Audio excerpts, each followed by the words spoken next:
Hello and welcome to the second hour of afternoons on FNR Football Nation Radio, your voice of football here in Australia and right around the world. Adriano Del Monte, Rick D'Andrea here with you once again from the Ultra Football Store in Alexandria in Sydney.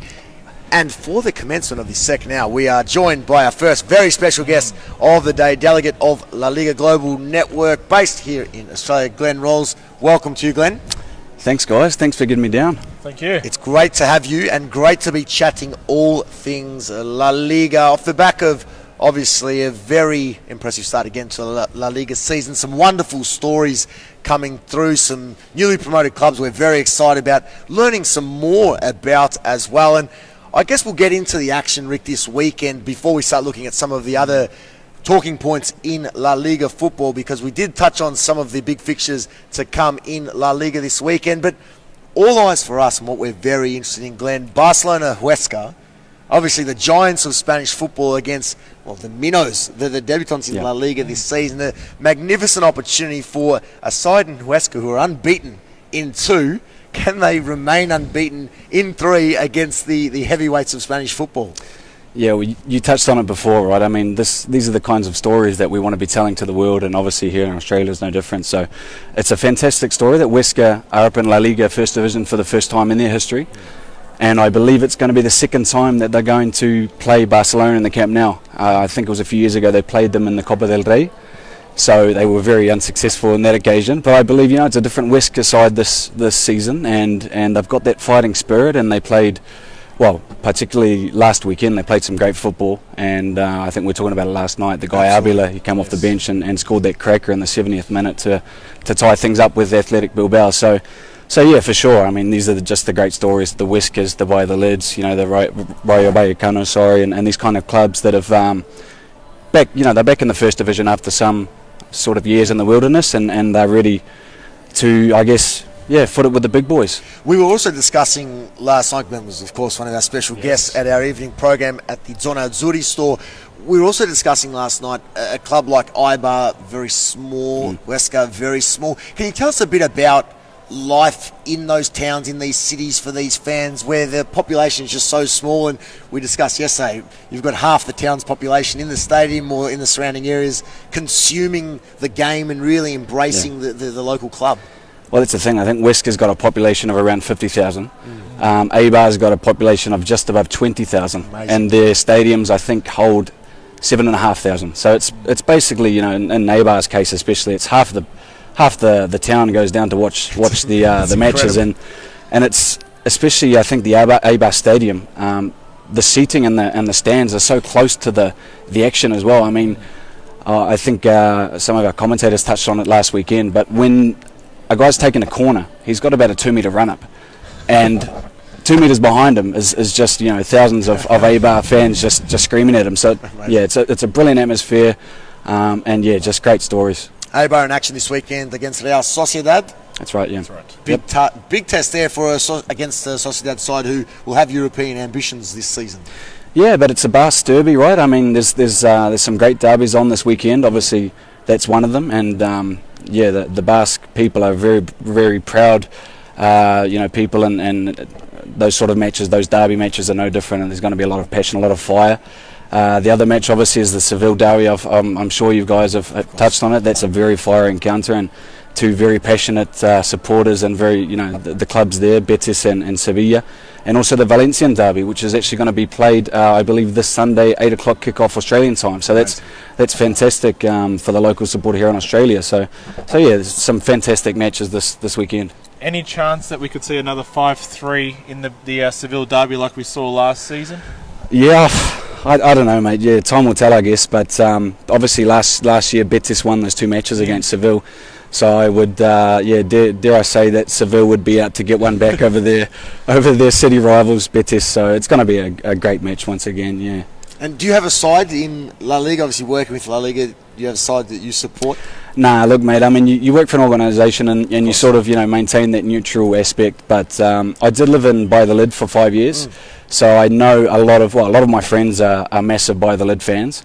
I know what the club's all about, what the fans are all about there, but yeah, I guess just working for La Liga and living in Spain for, I guess, the last 10 years, you get to learn about different stories about different clubs, supporters groups, the passions, the histories of all these, different clubs. So yeah, I do try to maintain a bit of a more neutral sort of, exactly. Well, speaking of Valladolid, what have you made of the whole news about Ronaldo possibly and looking like he's actually going to purchase a big chunk, a stake in the club?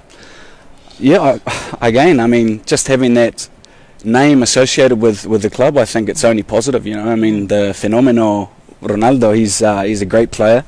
Well, he was a great player, one of the legends, of our game. So, just having that name associated with Bayliss is fantastic. And I mean, time will tell whether he actually invests in the club or not.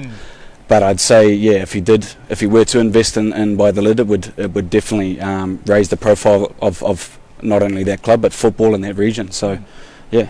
One of the clubs he played for, Real Madrid, in action against Leganés this week. The Copa del Rey last season, there was a shock in this match. Leganés went to the Bernabeu and had a 2-1 win. Any chance that happens again this weekend? You never know, right? Because obviously, like these smaller clubs, I mean, especially the guys that have just came up to First Division, they've been waiting to play these sort of matches for almost 10 years now. So they'll be up for it. No doubt Leganés will be up for that match. And playing in front of 70,000 at the Bernabeu, it's a Madrid derby as well. So don't forget that. There's going to be a lot of passion in that match. So they'll certainly be up for it. Whether they can get across the board with another victory or a win, we'll see, but it's going to be a cracking match. Certainly looking forward to it. If you have a question for Glen, if you're with us on Facebook Live, shoot it through and we'll certainly ask him. We're also on Twitter at FNR_radio. Other games this weekend: Villarreal, Girona to look forward to, Levante, Valencia, Alaves,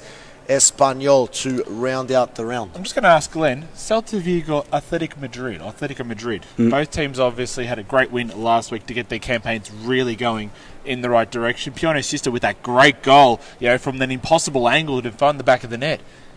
Can you see them going back to back here and all of a sudden maybe getting a couple of points against a team that's more or less at the moment just one below them? Yeah, I mean, it's going to be a tight one. Atletico, they've sort of been flying under the radar in terms of the transfer window and what they've been doing there, but they've signed well, they've recruited well. They've kept a lot of their players as well. Obviously, Griezmann is a fantastic player.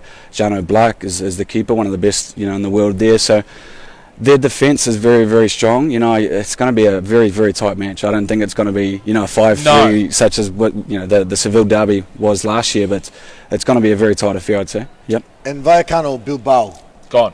It's postponed. Yeah, that's right. I mean, unfortunately, they've had to postpone that. Due to the fact that the stadium wasn't seen fit for safety reasons there, and I mean we'll be working with the club, with the federation, and also with the community of Madrid to ensure that there are solutions in the near future with that. So.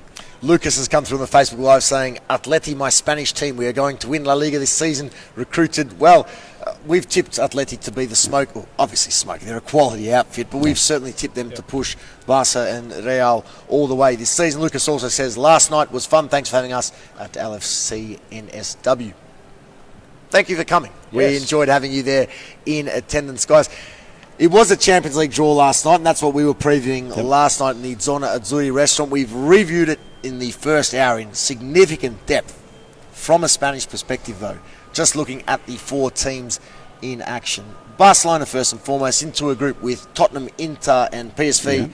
Eindhoven, your thoughts on this group for Barcelona?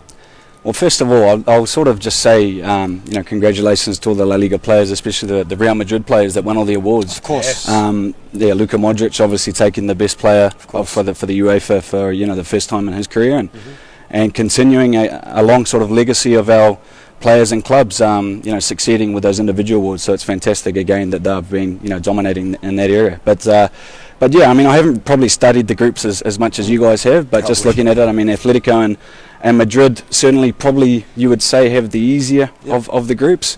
And where is it that Barca Group B with Tottenham, Inter, Valencia with Juve and Man U, that's a very interesting group. And I think, I mean, Valencia will, they'll fancy their chances. I mean, if they can get some of that form back from last season, especially, the first 15 or 16 rounds where they were pushing Barca very hard, and they were playing some fantastic footy there. So, I mean, if they can find some of that form from last season, there'll be a chance and to get out of that group. So, I mean, and they'll push Man U hard, and they'll push Juve hard as well. Yep. So I think that's a wonderful group for Valencia. We did tip that Barca will comfortably win. Real should top the group with Roma, CSKA Moscow and Pilsen. And, of course, Atleti favoured to win that group. Very interesting Group A, Atleti, Dortmund, Monaco and Club Brugge. It'll be interesting to see how João Cancelo, at his new club at Juventus, formerly of Barcelona, obviously loaned out last season to Inter Milan, how he goes being a former Valencia player against the former team as well. All sorts of interesting talking points. Of course, Valencia in that very interesting group with Juve and United as well. We know how interesting that fixture will be. So, look, lots to come, and obviously extended congratulations to Keylor Navas, Sergio Ramos and Cristiano Ronaldo, of course, formerly of Real Madrid, who cleaned up all the awards. La Liga dominating once again. And when you throw in Kaká being one of the people who actually pulled out the balls in order to read out and organise these groups, it was very much a very strong Real Madrid flavour to the Grimaldi Forum there in Monaco last evening overnight. Remarkable for their dominance. What is it now? 14 of the last 15 trophies in Europe have been won by La Liga clubs?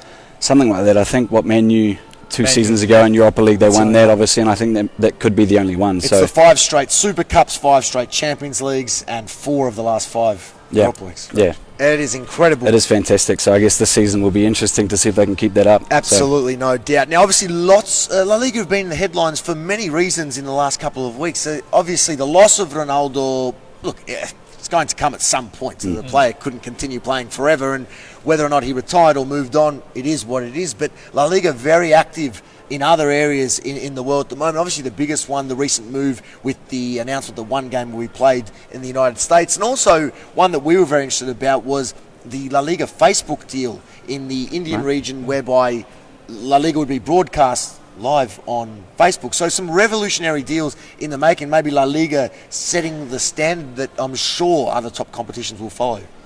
Yeah, I think that's just on the back of our ambitions to grow our brand and grow our league outside of Spain, right, and obviously internationally. I mean, we've touched on it before. Our clubs and our league have had a lot of success on the pitch. So yeah, I think about 4 or 5 years ago we sort of made the decision to capitalise on that on-field success and take our brand offshore, obviously, and to build in countries like India, in the States, and obviously I'm here in Australia as well. So that's no different. Australia's a country that's very sports mad, I would say, and football's only grown in popularity. A lot of kids, a lot of girls and boys play it. So obviously we're here trying to engage with the local fans, trying to build our fan base up, tell our stories about the Huescas, about the Bayliss, about the Eibars, and of course the Atleticos, the Madrids, the Barças, etc. So telling all these great stories to all our local fans, and yeah, I mean it's going very well for us. And just a final one, obviously being here in Australia and having to try and find the way to share these stories when we discuss very often, Rick, the English Premier League is one of the best marketing sporting competitions, I would say. Yeah. We've seen it in the Serie A with the Bundesliga, Ligue 1. The football is clearly there. The quality in La Liga, we know it's there because the success is there. Right. Is that a challenge when you come into English-speaking markets where the cut-through isn't just quite there? Well, it's not just there because the Premier League they've beaten some of the other competitions to establishing their brand. Are there challenges associated with that in your role based here in Australia? Oh, without a doubt. There's always challenges with any role, really, but I think you said it before, the Premier League have been sort of marketing their league, especially in the English language, for 20, 30 years outside of England, right? So that's been a big advantage that they've had, especially here in Australia, because English is the national language here. So that's an advantage that they have. But obviously we've been focusing now on these international markets for the past 4 or 5 years, focusing on creating content first and foremost in English, but in about 10 to 12 different languages as well. So we're now creating content in Arabic, Japanese, Chinese, Hindi. All these kind of languages to just, again, reach as many fans as we can throughout the world. And yeah, I mean, we've been known from time to time to sort of create a bit of content, local content here in Australia, using the Australian slang, Aussie slang, and local personalities here also. So, I mean, that's no different. Obviously, English is the language here, so that's what we do here. But yeah, I mean, there are challenges, but I think, in 5-10 years we will see the I guess the successes. Yeah, of course. Of the on-pitch sort of success that we've had, that'll be conveyed onto the... Well, I've certainly done a lot of work around the world, and everywhere you go, there's a Barca, there's a Madrid shirt, and it's about, again, we've discussed before, Glenn, but it's not just about those two. It's about selling the fact, of course, that there's more to La Liga than just Barca and Real Madrid. I wish I was wearing a Real Betis shirt at the moment, but they're not in store here at the moment. But yeah, absolutely. Only a matter of time. Only a matter of time. A beautiful shirt. No, but I think, just going down to the local parks here in Sydney especially, you see all the kids, not only with Real Madrid and Barca tops, but Atletico Madrid tops as well, doing the Griezmann dance and, all these different celebrations. So we're definitely popular amongst the young ranks and the young kids. And, it is about using that pull factor that our big clubs do have to help promote the league as a whole and to help benefit the league, not only those clubs, but the mid-table clubs, the bottom of the table clubs, and also the second division clubs as well. So one question that has come through, Glenn, from our Twitter following: any chance that a La Liga game, whether it be a pre-season or the real stuff, could be played in Australia in the future? Oh yeah, it's a very strong possibility, especially a pre-season game. I think the last time clubs were out here, Atletico were out here not so long ago with the ICC. Real Madrid's been here. Yeah, Real Madrid have been here. I think that was about 3 years ago, and we were actually involved with the Atletico Madrid game here. I think Villarreal were here a few years ago. Malaga were here. Our clubs are definitely looking to expand into different markets, and Australia is certainly up there. In terms of playing an in-season match, we'll see how that one goes, because obviously it's been announced that we're taking a match to the States, and we'll do that obviously with the blessings of everyone involved, all the important stakeholders, that are in Spanish football at the moment. So we'll work strongly and very closely with all of them before doing that. And hopefully, it'll make my job a lot easier having like a Real Madrid or a Barca or even a Betis here and playing a league match. So it would be fantastic. But we'll just go, poco a poco, step by step, little by little. We'll see. Beautiful. We'll leave it there, Glenn. Thank you so much for joining us. We'll talk more La Liga football, I'm sure, with you very soon. But obviously, a busy period, but a very nice period ahead for the best football competition on the planet in La Liga. So thank you. Thank you guys for having me. Cheers. Thank you. Appreciate it, Glenn. Thank you. That's Glen Rolls there, delegate of the La Liga Global Network. Really interesting insights into La Liga and all of their plans and their movements going forward, Rick. It's very, very, very interesting because La Liga, as I asked Glenn there towards the end, La Liga is the best competition. Let's make no mistake about it. It is the best competition on the planet. The football is out of this world, and 14 of the last 15 European trophies. You cannot argue otherwise. No, you cannot buy that success. As much as we want to say over the years, okay, you can lure the best players, but La Liga have done that exactly. No. And by far. And then developed those players that are already skillful enough right. into world champion teams. Well, that's what they've done as well, and then that's transitioned and translated into the national team. That's why Spain have been so successful, with exception, of course, to this summer's World Cup. Of course. But they've been so successful. Not only have their domestic clubs dominated, but a lot of those players have been Spanish. Yes. And it's been a win-win for everyone there. Really exceptional period for Spanish football. And again, as we discussed, though, the challenges they face, the Premier League, the dominance of the Premier League, in my opinion, Rick, top two best marketed sporting competition on the planet. That's alongside the NBA. I think the way that the NBA and the English Premier League advertise, markets, engage is bigger than the NFL? Bigger than the NFL. Okay. Bigger than you know much about the NFL? I know a little bit, but I would have thought... I know a lot about the NFL, and if you had three guys walking down the street, LeBron James, Cristiano Ronaldo, and Tom Brady... Yeah, I've heard this one. Well, it makes sense. It makes sense. So it's... and obviously Ronaldo plays in La Liga, but you get my drift. Football, the biggest, NBA second there, but the English Premier League really lead the way with the marketing, but really interesting to learn about the plans in place for La Liga. Now, our next special guest isn't far away, but let's talk while we wait for him. I'll give you the option here. Go on. Bundesliga or Liga 1? We'll go with Bundesliga. We talked about Stuttgart, Bayern Munich a little bit earlier. Let's try and wrap this one a little bit more. Stuttgart, Bayern Munich. This match is, I can't believe tomorrow is September. This match is Sunday morning, 2:30 a.m. Of course, live, exclusive, available. beIN Sports, beIN Sports Connect. Stuttgart host Bayern Munich, match day 2. Stuttgart losing away to Mainz. They will want to win this match, obviously. They do not want to start none from 6 points in the opening 2 rounds. But Bayern Munich, you would imagine. Rick, or can you tell me otherwise? Oh, no, Bayern Munich, I think, should do this one fairly easy. Maybe even like a 2-0. Maybe not 3-1, 4-1 sort of scoreline, but a solid 2-0 for Niko Kovac's men. Well, do you remember what happened in the back end of the Bundesliga season last season? I do. Yeah, Very Stuttgart went there and Bayern Munich had flicked the switch off, and Stuttgart went there and won 4-1. Well, you did point it out. They did flick the switch off. But still, Recent history, really. Robert Lewandowski, remember what happened to him basically come April 1. It wasn't an April Fool's Day joke. He really did stink it up. And yeah, you're right. But as we've said time and time again, the Bundesliga, it was a runaway for Bayern Munich. They really didn't need to even turn up in order to get their 3 points, let alone the title. Well, that is an exciting game. Nevertheless, as I said, Stuttgart will not want to start 0 points out of a possible 6 from the opening round. The first game tomorrow morning, Hannover taking on Borussia Dortmund. Hannover, this is a tough test. I think Dortmund have gone to another level this season. Now, new manager, a few fresh faces, Puckle maybe to come in and play a significant role. Dortmund on the road. Remember last season how many issues they had on the road? This is a big opportunity for them to set the record straight early on, cement themselves as, again, amongst with Bayern Munich, a favourite to win the Bundesliga this season. I think this is a big test for them after what was an impressive start with that 4-1 win over Leipzig, and I think they cruise to another win. Yeah, cruise I think is the right word there. I think that's exactly what Dortmund will do. You got to back up that 4-1 that you got in the first round against Leipzig. Yeah, you want to solidify, and like we talked about a lot last season, Peter Stöger away from home. Oh, sorry, Peter Bosz. Horrible away from home, and Stöger straightened them out a little bit.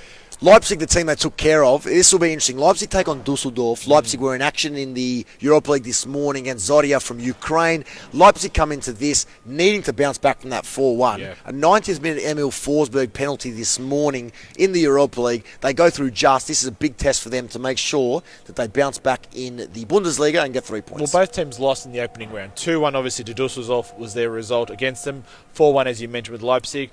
Leipzig, it's all about their defence now for me. If you've conceded the best part of 6 goals in your last 2 matches... Rock bottom of the Bundesliga. Rock bottom of the Bundesliga, yes, only after match day 1. But I think it is about their defence. If they can all of a sudden sort themselves out in the back 4, I think they might come good, and I think they might get a result in this one. All right, we do have our special guest for the Premier League here to come in a couple of minutes' time, so we'll just whiz through the other games. Augsburg, Borussia Mönchengladbach. Mönchengladbach, very good opening match day. They had a 2-0 win over Leverkusen. As did Augsburg. They also had a 2-1 win. Tough one to predict here. Leverkusen take on Wolfsburg. Frankfurt take on Werder Bremen. Hoffenheim, Freiburg. Hoffenheim will be very excited ahead of the Champions League, of course. Nuremberg, Mainz. So Nuremberg back at home in the Bundesliga against Mainz. Leipzig, Dusseldorf, as we said. And the final game, Schalke, Hertha Berlin. Big game for Schalke. Oh, but they need to get the points here. It's as simple as that. Lost on the opening day away to Wolfsburg, a side that really struggled last season. But look, as we said, the final round of matches before the international break. More on that to come. But we will welcome our special guest now to talk all things English Premier League football. Of course, he's joined us regularly over the phone previously, Rick. We get to see him face to face. Executive producer Richard Bayliss. Hello, gents. How are you, mate? Good to see you. Good to see you. Thanks for having me. Pleasure. Thanks for joining us. We're in the shirts today. The Ultra Football Boys have fixed us up. Where's the Roma? Well, they've given me these shirts, and we just have to wear what we're told. And well, you can't knock back a free lunch. No. So we've had a very good couple of days here, Rick. Very lucky. We had a great night last night with the crew, previewing the Champions League draw, and now we're into obviously reviewing that and looking ahead what's to come this weekend. The quick word, Richard, the English Premier League sides, of course, in the Champions League. Manchester United drawn with Juve. I think we touched on this maybe yesterday, but Juve, United, Valencia and Young Boys. Incredible now already. United, Pogba, Ronaldo, all the storylines they're going to play against them will be a thrilling affair. Well, you think of the nerves on one side of Manchester, and on the other side everyone's rejoicing and probably already thinking about the round of 16, given how easy or potentially easy on paper Manchester City's draw is. But yeah, the storylines in this group, fantastic. I mean, not just Pogba, obviously. I mean, Mourinho has to get to this point. You know, they've got Burnley and Watford, which on paper are pretty easy in the Premier League, but they're the games that United don't win. So, you know, Mourinho, does he get to this point? Pogba obviously playing against his old club. and the fact that Juventus themselves are a storyline with Ronaldo, their former United player, and the expectation on them that they must win the Champions League now. That's why they bought Ronaldo, and if they can't do it, See, Rick? the pressure. That's It's a what 2 against 1 battle I've been again. trying to tell him. You don't think so? I give him 2 seasons. No. I Okay. think 1 season to settle in Italy, especially for Ronaldo, but then the 2nd season, I think, is where they actually need Come to then on, Rick. turn up and Come win on, it. Rick. No. Juventus have been there or thereabouts now Yes, for many yes, seasons. yes. It's this season that No, they I must win. understand where you come from, but you still need to settle into a new league, and especially if you go and spend that sort of money on that player. You deliver, Rick. Oh. Guys, if you have a question for Richard at all throughout the next 15-20 minutes, shoot it through. We're live on Facebook, at FNR_radio on Twitter. Get in touch and share your thoughts. The other English Premier League sides in the draw, you mentioned City, relatively straightforward. Shakhtar Donetsk again, like last season. This time, though, Lyon and Hoffenheim. Does look like City should and will very likely cruise through that. They should. I mean, there are some interesting stories in there. Lyon have recruited pretty well, a couple of players there of note, and Hoffenheim are a great story being in the Champions League. Very much looking forward to seeing what they can add. But a lot of that's not necessarily football-wise either. That's club-specific, and I think City... interestingly, it'll depend for them on, when does De Bruyne come back? Where's their emphasis? Yep. But then you think about their depth as well. Out of the 4 English teams, City are the ones that clearly have the easiest draw on paper. Whereas for Liverpool, I'm not too sure how Reds fans will be feeling today. We were trying to toss some coins before. We just cannot get our heads around this one. I can't imagine seeing Paris Saint-Germain eliminated in the groups. Napoli with Carlo Ancelotti played a style of football last season, obviously under Maurizio Sarri, that Pep Guardiola said was the best football he's ever seen. So they're very capable. And Liverpool, they're Champions League finalists in pot 3, very tough to pick. Well, out of those three teams, you look at the fact that Klopp and Liverpool are the ones that have a bit of continuity at least. The fact they were in pot 3 is ridiculous for a start because they were losing finalists. And you talk about the fact that Ancelotti's now at Napoli, then the fact that PSG have also gone through a transformation. They've got these unbelievable players, but they haven't yet made it work in European football. They were really good against Real Madrid last year, I thought, in the Champions League. But there's almost so much uncertainty around Napoli and PSG that I would lean towards those two playing off for second place, just going into this with a bit of the unknown. But you never really know where the clubs are at until the first game's in front of you either. I mean, injuries can happen, form can go out the window. And that's why this draw across the board, to me, is really interesting because apart from maybe Group D, which... Lokomotiv Moscow, we won't go too much into the fact that they're in Pot A, but apart from that group, which in itself is quite even, there are so many big teams across this draw and storylines. And one of the other ones, Group B, Barcelona, Tottenham, PSV Eindhoven and Inter. Immediately when we were reviewing it this morning, the one that came to mind, Tottenham and Inter, their last meeting in the Champions League, the moment that Gareth Bale really announced himself back in 2010, hat-trick, they were 4-0 down, 4-3 defeat, the return 3-1 win at White Hart Lane. I was actually at that match. Incredible recent history, but means very little now, different sides. But Tottenham against Barcelona, obviously one of the favourites, and Inter Milan, probably the toughest of the pot 4 sides. That's going to be tricky for Pochettino and Tottenham. Oh, absolutely. And I think, going back, that hat-trick that Bale scored at San Siro was one of the reasons he ended up playing as a winger as opposed to a left-back. That was a seminal moment for Tottenham as well because, until that point, and arguably until now, they've never really staked their claim as a regular Champions League side. They came through a difficult group last year and arguably should have got more out of the game against Juventus where they went out. For sure. So they'll look at this group now, and obviously it's very difficult, but they need to pretty much prove to people that they're a Champions League club. You look at the fact that, Inter, they haven't started the season particularly well, but you do expect them to get better. Barcelona are who they are. Unless they throw it away, they will be in the top 2, you would think. And PSV, unfortunately, from not only the perspective of Trent Sainsbury, but as is Bajic now as well, there's that Aussie element to this, and we'll see potentially at least one Aussie playing at the new camp, and San Siro, not to mention Wembley Stadium, assuming it's not London Stadium. And that's actually the thing about Group C as well. We talk about how good PSG, Napoli, Liverpool are in that group, but there's Red Star as well with Milos Degenek, who starred in the playoffs. So we've got these Aussies. Absolutely, started. How good. 2 assists in the space of a minute. It's going to be a thrilling season. Of course, for our fans in Australia, you can watch all of the 2018-19 Premier League season, as well as the Champions League now live on Optus Sport. Be sure to download the Optus Sports app now. It's going to be thrilling. Liverpool PSG is the first match day, Rick. at Anfield. There you go. You'll get a guide as to where Liverpool are at immediately. And obviously, Gianluigi Buffon will not be available for that game, suspended for the first 3. So he will feature. And again, one thing we didn't touch on, Buffon will go to Italy. He will. He will return to Napoli, yes. At some stage. That's the Champions League. Europa League draw to come. We'll touch on that at another time. But some big English sides in that as well. Arsenal and Chelsea. Of course, Burnley eliminated this morning by Olympiacos despite the 1-1 draw. But let's look ahead to the English Premier League this weekend. And we'll start with Liverpool. We're on the theme of Liverpool. Away to Leicester. Perfect start for Liverpool. 3 games, 3 wins, no goals conceded. They go to a Leicester side, though, who obviously we know what they've done in recent seasons. Do Liverpool just continue ahead of the international break, or can we see maybe Leicester springing a surprise here? I haven't minded what Leicester have done so far under Claude Puel. You cast your mind back to when he was in charge at Southampton. He pretty much got binned because of the football they played. They finished well, and he was castigated by the fans because of the football. Yet he's got some players at Leicester that have got them playing pretty well at their best. Damari Gray has been really good for them on the wing so far. They've got Maddison in this season, and he's looked sharp from Norwich. I think they've got enough players to trouble Liverpool. That's unless Liverpool continue their defence that they've had the last couple of games yet to concede. And you go back 12 months, everyone's talking about the fact that Liverpool can't win a title because, they can score 4, but they'll concede 4 or 5. So the fact they've turned that defence around makes me think, and a lot of people confident that Liverpool aren't the Liverpool of last season or the season before. This is the sort of game you would expect them to win. Doesn't necessarily mean they will, but I think given what Leicester have been able to do so far this season, just in terms of the football, and then the fact that Liverpool are Liverpool and have the players they do, I think this will actually be a really entertaining game. Brighton-Fulham is the other one that I'm partially interested in. Obviously, Fulham getting their first win, back in the Premier League. Brighton, as we know, beat Manchester United 2 weeks ago, but unfortunately slipped up against Liverpool last week. How do you see this one going? Really tough to tell with Brighton because they started so poorly against Watford, yet beat Manchester United. Then you ask, what does that mean? Because it's Manchester United at the moment.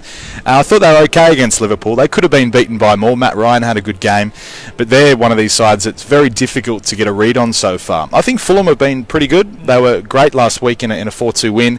Decent against Tottenham in the second half as well. It's at this stage of the season where most of these games that on paper to a neutral might not be that exciting kind of are, because you don't really know what's going to happen. And I think this is a really good example of it where this could be a 3-3 or it could be, let's face it, a 0-0 as well. So I'm looking forward to it. Burnley United is the one I'm looking forward to, because we discussed United last week, Richard, over the phone, and a couple of us strongly predicted that Tottenham would take care of them. I never would have predicted 3-0. No. But United did show signs. They played good football. They just couldn't convert. Now it's Burnley away from home. Burnley off the back of a very busy schedule. Obviously the Olympiacos doubleheader. Did play at home in the return leg this morning, 1-1.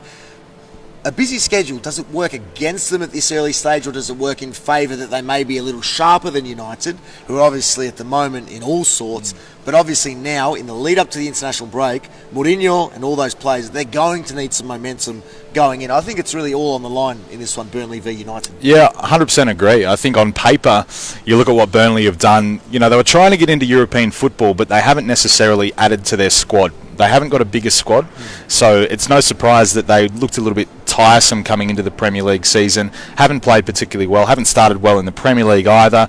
This on paper is a match that Manchester United have to win. But as we said before, it's these games traditionally under Mourinho where they've struggled a little bit. They haven't played great football and they haven't capitalised on paper the fact that they should go and win it. So I tend to agree. I feel as though if they lose this United, it will be worse than what happened against Tottenham, because 3-0 at home is bad against any side, let alone one of the big ones. But they played it right. In the first 45, they showed intent. They could have been up. It wasn't as bad as the scoreline suggests, I don't think. But if you lose to Burnley, 100%, it's bad. Especially this Burnley at the moment. This Burnley, yeah. No offence to Burnley of last year. No offence at all. Well, let's touch on that Spurs game that they are playing this week. Watford, undefeated. Top of the table clash. Top of the table clash. You would have thought after match day 4 we'd be having one of these already. Well, exactly, Rick. Everyone's talking about Liverpool or Chelsea. Forget about that. What about Watford? Undefeated, 3 from 3. They started last year really well, as well, under Marco Silva. Of course, they've got Gracia, their different manager, but some really good players. You have to look at Pereira's started really well. Decore's a great player. They have guys that can create. They have these guys who are great athletes. And never easy to go to Vicarage Road for any team. It's, sometimes people like to draw Watford into the London Derby scenario. It's not quite a London Derby, but for Tottenham it's just up the road, and it will be a tough afternoon, absolutely no doubt about that. But one thing that Tottenham showed, I think, in that win over United, apart from the fact that they've got these great attacking weapons, they've got a strong midfield, is that they're tough as well. They tough through that section of the game that was pretty difficult in the first 45. So going to a place like Watford shouldn't really worry them either. I'll tell you who there's some pressure on this weekend. It's West Ham. Yes. They're at home against Wolves. They are rock bottom. Just triple check that. They are 0 points. They are rock bottom. They go home. But they were okay against Arsenal. We covered that one closely. They led and had a couple of chances early. And now home against Wolves, who obviously last weekend, we know what they did. They took a point from City. And that was very hard to do last season. It was the Championship winners against the Premier League winners. They took a point. Can they back it up, or is this West Ham's moment now to finally, hopefully for their sake, register all three? Huge pressure on West Ham because their fixture list gets pretty difficult over the next month or so. So if they don't win the home games against newly promoted opposition, the pressure will be on Pellegrini and the questions will be asked. And you can imagine how toxic the London Stadium will be, given that it was toxic last year, but now there's all this expectation. They've got a great new manager, they've got all these new signings. It has to gel at some point. I think a lot of this game, how this game pans out, will depend on what Wolves do, because you have to take your hat off to them. The way they played against City, they had a crack, they didn't sit back, they didn't soak it in. They said, no, we're going to play our football. Whether they do that away from home, I'm not totally sure, but I think in Espirito Santo, there's a manager there who will take the opposition to anyone. So that could make for a great spectacle, a great game of football, and maybe gives West Ham more of an opportunity as well to hit Wolves, knowing that Wolves will be a little bit open. So no excuses, I think, with this one. I think goals in this game for sure. There looks like there's going to be a bag full in my eyes, to be honest. I hope so. Another game that actually there might be a few goals, which way this one could go. Chelsea-Bournemouth, both undefeated. Obviously, Bournemouth came back from 2-0 down last week against Everton. Could there be a big bag in this one, maybe in the Blues' end? Maybe. I like what Sarri and Chelsea have done so far, but Eddie Howe and Bournemouth, I mean, the fact they're still in the Premier League after coming up 3 or 4 years ago, and rarely have they looked in trouble. I mean, last year they had a bit of a stutter, but more often than not, they're a really assured team, and I think they're a really good model for your Wolves and your Fulhams, where you just come up into the Premier League and you play your football. You don't get sucked into parking the bus and soaking up pressure. If your identity is to play football, you just play football. Yep. You know, they haven't recruited particularly well on paper, Bournemouth, but they stick to their principles. They've got a good young manager who does great things for young players, and traditionally as well, they have troubled the big teams. Remember the first season they were up, they beat Chelsea. Saw the end of Mourinho as well, going back in history. So they won't be overawed by this. But Chelsea, they've started pretty well, and I think if you're a Blues fan at the moment, you'd take this start because the uncertainty around yet another change in manager would have been pretty hard to take. Just wrapping up the other fixtures at the weekend. Crystal Palace take on Southampton. Everton take on Huddersfield, who are struggling themselves, unfortunately. City and Newcastle. And the last one, Cardiff, without a goal to this point, take on Arsenal. And I think Arsenal are up and about now, and I think Arsenal are in store for a big one.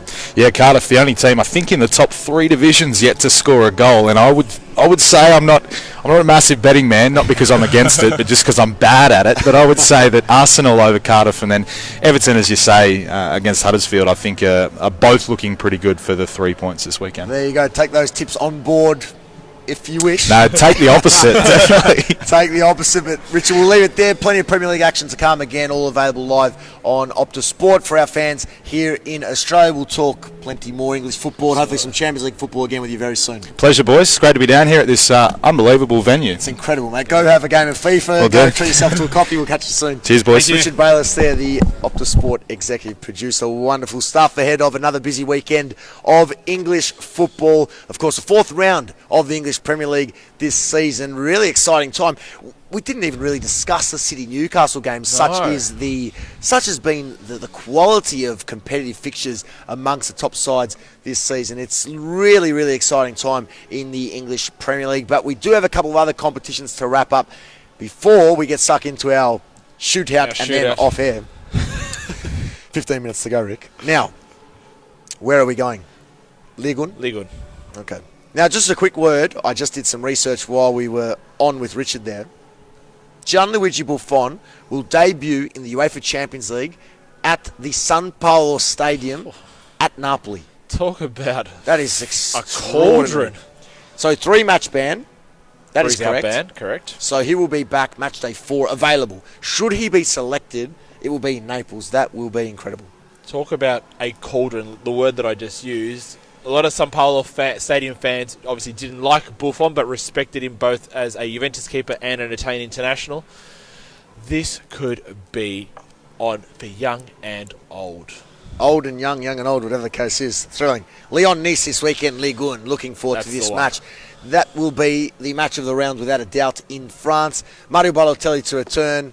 All sorts of issues at Nice. They need a win, but Lyon playing some good football and are looking forward to, well, they need to start building now for the Champions League, which gets underway soon. Drawn into a tough group with City, Shakhtar, Lyon and Hoffenheim. Of course, they've been drawn themselves, but Lyon looking forward to, hopefully for them, a win this weekend. But Nice, they need the points, and it's been 1 point from 3 to open the season. They need a good performance. They get their main goal scorer back, so you would assume that they're But attacking. a main goal scorer, Rick, who hasn't played with his manager. Well, that's fine, but he's played with the team. Yeah. And sometimes on the field, you just got to play with the team, not with the manager. So he should be able to, inverted commas, fit back into this side, despite him having and said his goodbyes. But Lyon, they really only dropped one match, and they were really surprised to drop that match against Reims. They really didn't expect that result. They bounced back very, very quickly against Strasbourg last week.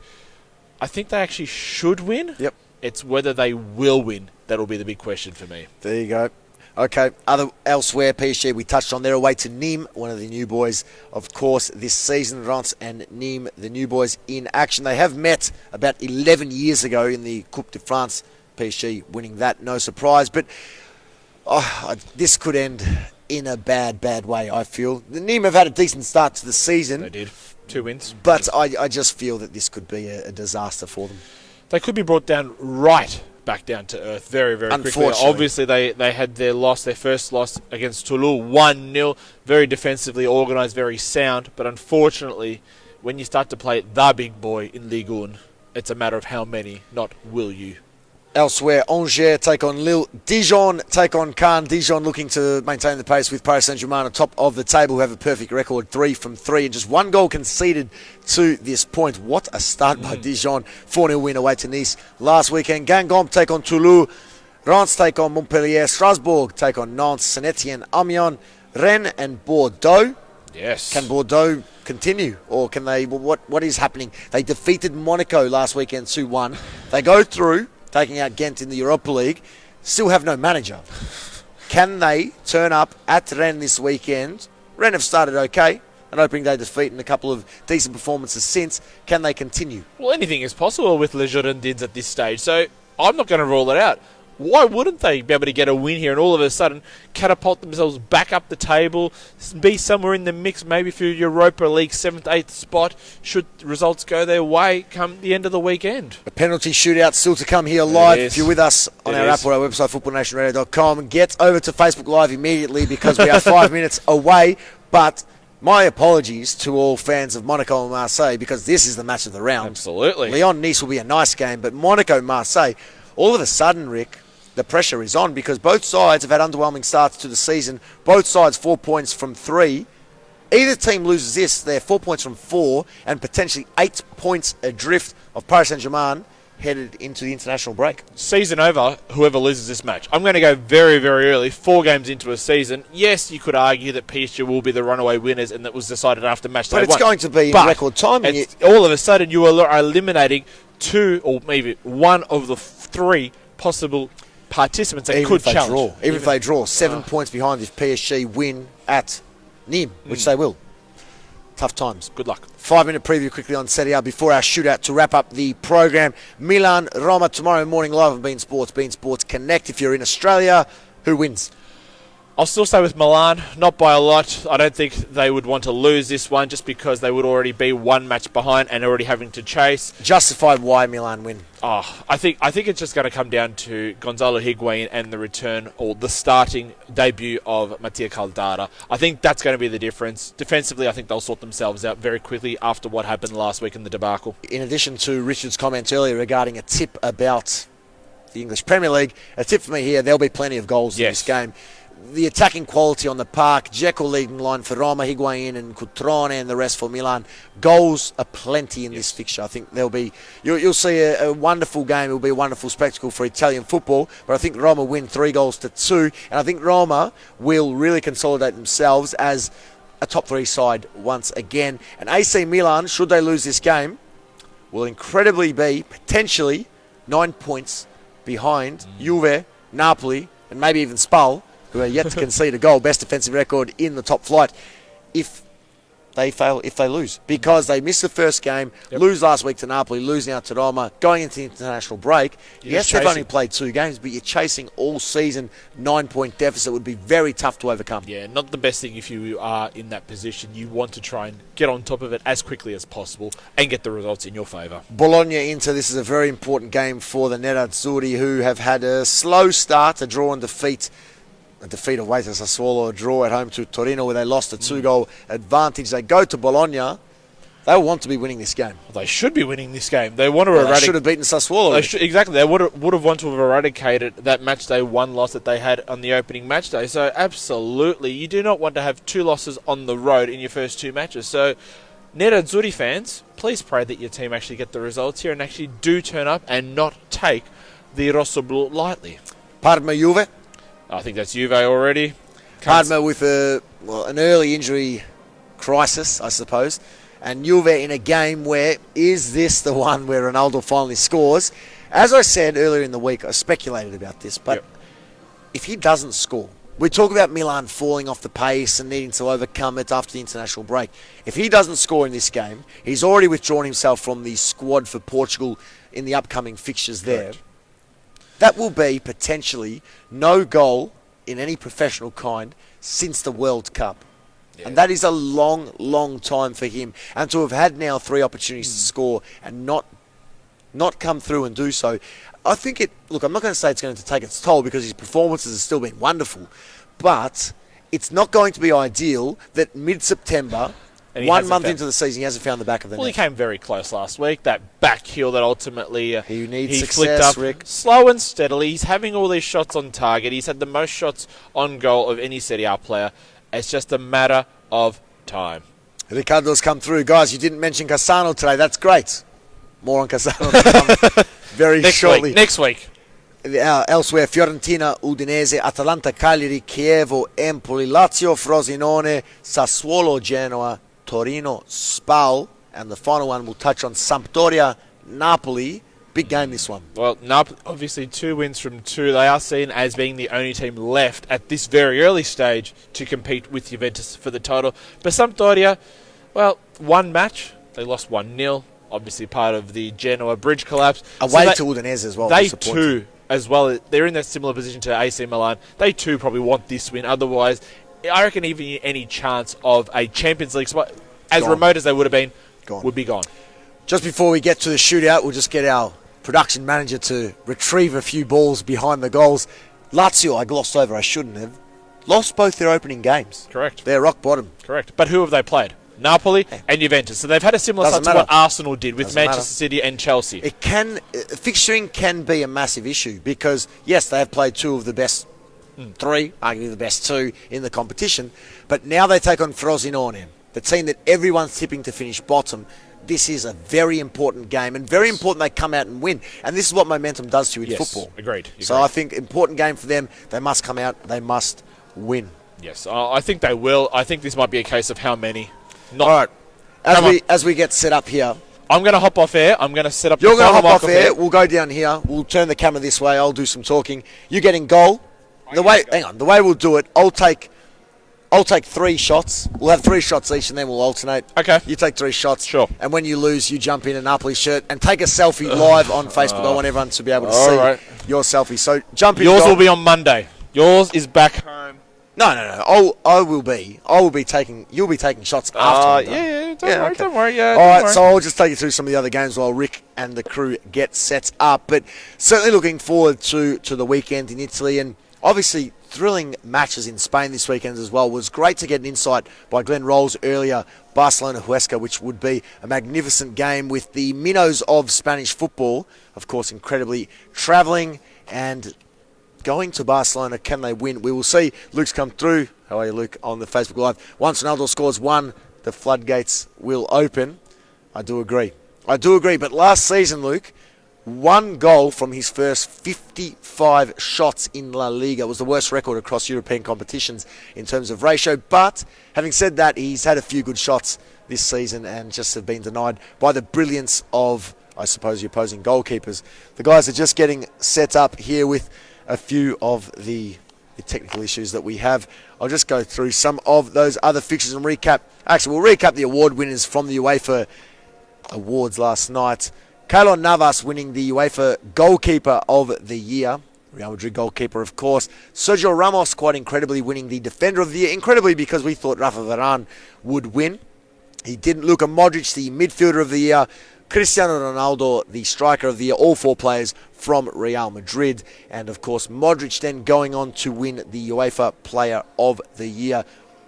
Unbelievable. We are ready. We're almost ready. And, of course, the question we posed to you earlier, does Modric's win as the UEFA Player of the Year, does it mean that he wins the Ballon d'Or? I'm not sure. I think so. Well, Rick and I certainly think so. Are we locked in, Rick? We locked in? So we're going... I can't hear you. Can you hear Rick? If you can, just let us know if you're with us live on Facebook Live. How about now? That's very loud, Rick. That is very loud. That's going straight through to the ears. Very, very loud indeed. But the kicker will take that. We won't have that microphone on the goalkeeper. No. We'll just use it for ambient sound. All right, bring it over. I'll take a shot. We've got 5 minutes to go. Again, we'll wrap it up properly shortly. But a massive thank you, of course, to the Ultra Football Store, Zona Azzurri, and everyone here who have been wonderful supporters of what we're doing. Of course, get down if you are here in Sydney. Get down to it. Switch the camera around. It's a magnificent place. There is a barber in the store. There's a pitch here which I'm about to put a couple of goals past Rick. There's also shirts, all the exclusive products and everything here as well. There's a barber, there's a FIFA interactive zone, there's everything. Rick, where are we going? Are we going small goals or? I'm going in the small goals. Alright. Well, I can't really ship you from here, but we'll see how we go. Alright. Rick can't hear me, but he's got a bad back, so I'm gonna go low. I'm talking to the fans. I'm gonna go low, and I'm gonna go to his right. So I'm going to go low and to the left. Here we go. 3 penalties each. If he loses, he has to wear and pose in a Napoli shirt for a selfie. Here we go. Rick. Here we go. He saved it. He saved one. The goalkeeper has saved one. A couple more, Rick, before we wrap up. God, I've got the pressure on me now. Here we go, Rick. Rick in goal. Oh, God, that was hard. One from 2, Rick. Here's the last one before we make a quick switch. A couple minutes to go here live at the Ultra Football Store. Oh, God, he saved it. Wonderful. I might be losing this. I think he might be wearing a Manchester United shirt that we have actually back at FNR headquarters for the entire show on Monday. So that is the bet. Let us see how this one goes. Here, you ready? Supposedly we are now equal.